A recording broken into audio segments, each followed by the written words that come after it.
اور باپ پر کرو، ان دونوں سے بچے تو کسی پر کرو، لیکن اگر یہ دونوں مستحق ہیں تو ان کو چھوڑ کر دوسرے پر احسان نہ کرو۔ ماں باپ کے پر احسان کرو۔ ماں کو 3 مرتبہ حضور نے فرمایا، کیونکہ ماں کا احسان اولاد پر 3 طرح کا ہوتا ہے۔ پہلا احسان کہ ماں 9 مہینے تک اپنے پیٹ میں اپنے بچے کو محفوظ رکھتی ہے۔ دوسرا احسان 2 سال تک اپنے سینے کا دودھ مفت میں اپنے اولاد کو پلاتی ہے۔ کوئی پیسہ لیتی ہے ماں؟ ان کے جو سے پوچھو جن کے گھر میں دودھ نہیں بیوی کے سینے میں، تو ڈبہ لاتے لاتے حالت خراب ہو جاتی 2 سال تک۔ 2 سال تک اپنے سینے کا دودھ مفت میں پلاتی۔ اور تیسرا احسان یہ ہے کہ بچے کی پرورش کرتی ہے۔ ابا کا ایک احسان کیا کہ وہ بھی اپنے بچے کی پرورش کرتے ہیں، لیکن باپ کے پرورش میں ماں کے پرورش میں کتنا بڑا فرق ہے۔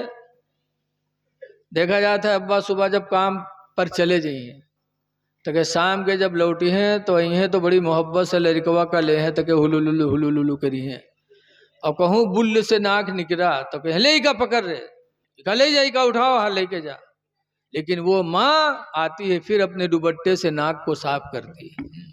اس لیے لوگوں ماں باپ کی قدر کرو، ماں باپ زندہ ہوں تو خدا کا شکر ادا کرو، ان کے ساتھ احسان کرو، نمازوں کو پابندی سے پڑھو، تلاوت قرآن کرو، اور ہمیشہ ایک دوسرے کے ساتھ اچھا سلوک کرو۔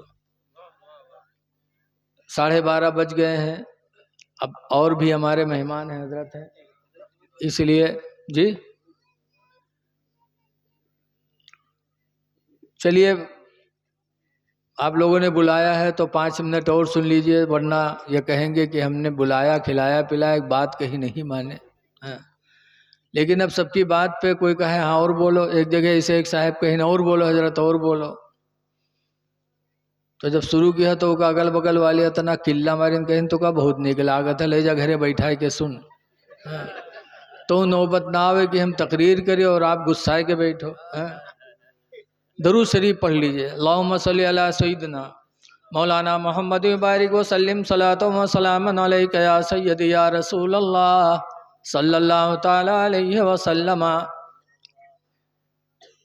حدیث پاک میں ہے، عن ابی ذر، حضرت ابو ذر سے روایت ہے، قال قال رسول اللہ، فرماتے اللہ کے رسول نے ارشاد فرمایا، ثلاثۃ رجال، 3 آدمی ایسے ہیں، لا یکلمہم اللہ یوم القیامہ، کہ قیامت کے دن اللہ ان تینوں سے بولے گا نہیں، ولا ینظر الیہم، اور ان کی طرف نظر رحمت نہیں ڈالے گا، وَلَهُمْ عَذَابٌ علیم، اور ان تینوں کے لیے دردناک عذاب ہے۔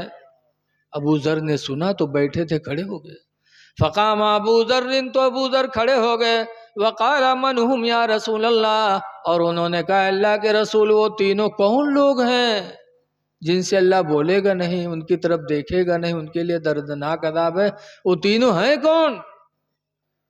تو حضور نے فرمایا المسبلو، ٹخنا کے نیچے لباس پہننے والا، گھمنڈ و تکبر کے ساتھ پینٹ پیجامہ لنگی اتنا نیچے پہننا کہ ٹخنا چھپا رہے، تو یہ ایسا گناہ ہے کہ اللہ قیامت کے دن بولے گا نہیں۔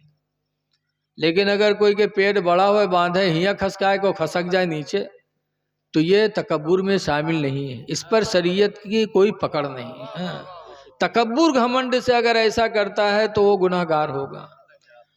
لیکن آج معاملہ ضد کا ہے، سنی لوگ دیوبندین کے جد میں اتنا نیچا پہنی ہے کہ بہارے ضرورت نہ پڑے، اور وہابی سنن کے جد میں اتنا اونچا پہنی ہے کہ لاگت ہے ہاف پینٹ پہنے ٹہرت۔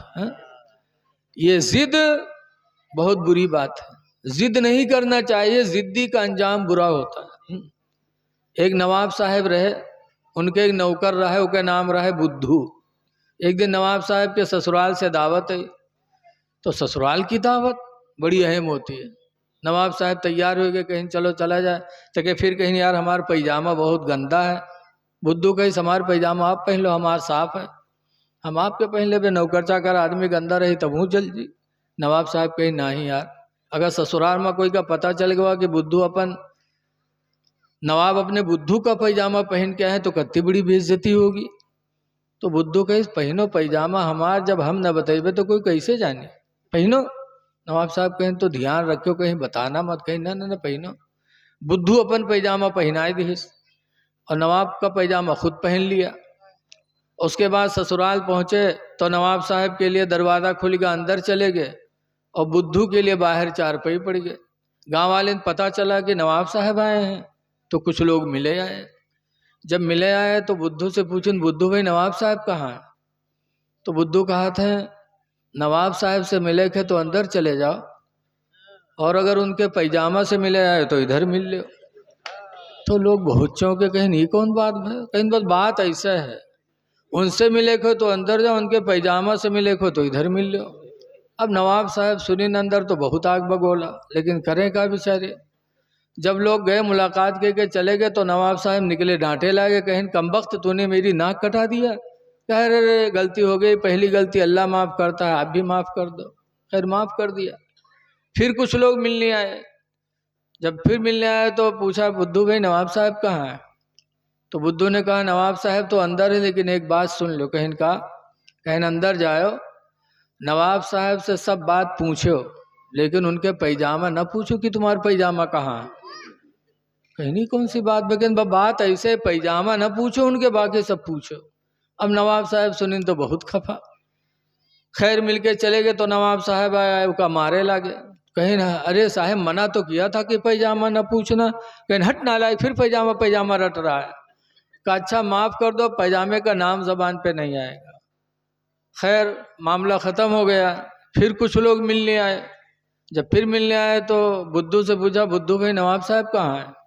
بدھو نیچے سر کہہ لیں، ایک چپ ہزار چپ. پوچھا تھا رے بدھو بولنا رے نواب صاحب کہاں ہے رے؟ بدھو چپ. پھر کہا رے بدھوا بولنا رے، کہاں نہیں بولے تھے رے نواب صاحب کہاں ہیں؟ تو کہا ہم کہاں جانے نواب صاحب کہاں ہیں، جب ان کا ہم پیجامہ نہیں بتا سکتے ہیں تو ان کو کیسے بتا سکتے ہیں. نواب صاحب نکلے کا مار کے بھگائیں دی. تو ضد کیا تو مارا بھی گیا، رسوا بھی ہوا. ضد نہیں کرنا چاہیے. آج بہت سے ضد میں تکبیر ہوگی تو وہاں بھی اٹھ کے کھڑے ہوئے کے پیجامہ باندھے لگے ہیں، تہمت باندھے کھڑے ہوئے جائیں ضرور، جبکہ بیٹھنا ضروری ہے. لیکن سنی بیٹھ کے سنتے ہیں تو یہ کھڑے ہو کے سنیں گے. سلام سنی کھڑے ہو کے پڑھیں گے تو بیٹھ کے پڑھیں گے، بیٹھے رہیں گے. یہ ضد کا معاملہ ہے. ضد اسلام میں بری چیز ہے، ضد نہ کرو. دوسرے نمبر پر سرکار نے فرمایا والمنان، احسان کر کے احسان جتانے والا بھی اتنا بد نصیب ہوگا کہ قیامت کے دن اللہ اس سے بولے گا نہیں. جیسے آج کوئی کہیں ایک ٹائم کھانا کھلا دیو، اس کے بعد 10 آدمی نے مکئی دیو، تب چلا گیا. کسی بھوکے کو، کسی پیاسے کو پانی پلا دیا، کسی ننگے کو کپڑا پہنا دیا، کسی غریب کی لڑکی کی شادی کروا دیا، اور کے بعد کہہ ڈالا تو نیکی تو چلی ہی گئی. قیامت کے دن اللہ آپ سے بولے گا نہیں، نہ آپ کی طرف نظر رحمت کرے گا. اس لیے لوگوں کسی پر احسان کرو تو اللہ کے حوالے کر دو، اللہ جانے کہ تم جانو کہ وہ جانے. کسی کے سامنے ظاہر نہ کرو ورنہ آپ کی نیکی بیکار ہو جائے گی. اور تیسرے نمبر پر سرکار فرماتے ہیں والمنفق سلعة بالحلف الكاذب، اور جھوٹی قسمیں کھا کھا کے دھندھا کرنے والا. کہ تجارت میں جو جھوٹی قسم کھائے گا اللہ اتنا ناراض ہوگا کہ قیامت کے دن نہ اس کی طرف دیکھے گا نہ بولے گا، اس کے لیے دردناک عذاب ہوگا. اس لیے لوگوں جھوٹی قسمیں نہ کھاؤ. تجارت کرنا نبیوں کی سنت ہے، بڑا اللہ نے اس میں ثواب رکھا ہے، بڑی برکتیں رکھی ہیں. اس لیے ہم اور آپ جو قدم اٹھائیں یہ سوچیں کہ کہیں اللہ ہم سے ناراض تو نہیں ہو رہا ہے. خوش نصیب ہے جنہوں نے جلسہ کیا اور اپنی محنت و مشقت کی کمائی خرچ کیا. خرچ کرو. قرآن کریم میں لن تنالوا البر حتى تنفقوا مما تحبون، کہ جب تک اپنی پسندیدہ چیز کو خدا کے نام پر خرچ نہیں کرو گے اللہ تمہیں نیکی نہیں دے گا جو تمہیں پسند آئے۔ اسی لیے عبداللہ بن عمر حضرت عمر کے لڑکے تھے، ان کی گھر میں ایک باندی تھی، بڑی خوبصورت باندی تھی۔ باندی جیسے عورت سے آدمی صحبت کرتا بھی باندی سے بھی کرتا، بڑی خوبصورت باندی تھی حضرت عبداللہ بن عمر کے پاس۔ لیکن جب یہ آیت کریمہ اتری کہ اپنی محبوب چیز کو خدا کے نام پر جب تک خرچ نہیں کرو گے اللہ نیکی نہیں دے گا، تو حضور کے پاس گئے اور کہنے لگے اللہ کے رسول، اللہ جانتا ہے کہ مجھے دنیا میں سب سے زیادہ اگر مجھے محبوب ہے تو میری باندی ہے، لیکن اللہ کے نام پر میں اپنی باندی کو وقف کر رہا ہوں، آزاد کر رہا ہوں تاکہ نیکی مجھے نصیب ہو جائے۔ پسندیدہ چیز کو خرچ کرتے تھے۔ ابو طلحہ انصاری کی مدینہ منورہ میں ایک کھجور کی باغ تھی، جب یہ آیت کریمہ نازل ہوئی تو گئے کہنے لگے اللہ کے رسول، پسندیدہ چیز خرچ کرنے سے اللہ نیکی دے گا؟ تو میری سب سے بہترین دنیا کی کمائی اگر ہے تو میرے کھجوروں کی باغ ہے، لہذا میں اللہ کی راہ میں اسے وقف کر رہا ہوں تاکہ وہ نیکی مجھے مل جائے۔ تو اے لوگو، جو چیز تمہیں پسند آئے وہ چیز اللہ کے نام پر خرچ کرو تو انشاءاللہ اللہ آپ سے راضی ہو جائے گا۔ لیکن آج دیکھا جاتا ہے جون چیز اپنے کا پسند نہ ہو وہ کا اللہ کے نام پہ دینا۔